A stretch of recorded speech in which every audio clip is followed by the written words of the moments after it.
Bill Will dice, salió del estancamiento y le enseñó a otras personas cómo hacerlo dentro de sus mentes. O sea, él salió y él empezó a contar su historia, a decir por qué él hacía lo que hacía. Y eso me llama mucho la atención porque eso es lo que yo estoy haciendo en Janet Coach. Lo que yo estoy haciendo en Janet Coach es porque yo aprendí una experiencia. En el 2019, ¿verdad? Que ustedes ya saben la historia, tuve una situación de salud de mi esposo y yo entré en crisis, entré en miedo, entré en pánico.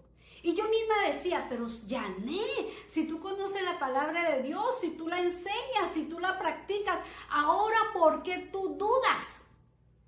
Y no me daba cuenta que dentro de mi vida había miedo y ese miedo me mantenía estancada, aunque conocía la palabra de Dios, pero no la estaba viviendo.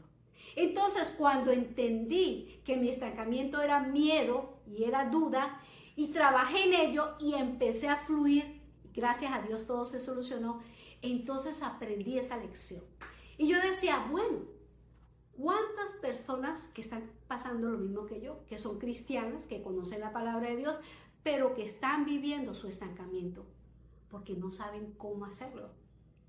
Entonces, eso es lo que estoy haciendo aquí en Janet Coach. Eso es lo que yo le estoy enseñando a ustedes, diciéndole que sí es posible salir del estancamiento, siempre y cuando nosotros trabajemos dentro de nosotros, porque eso no solamente que Dios lo haga, sino que tengo que trabajar.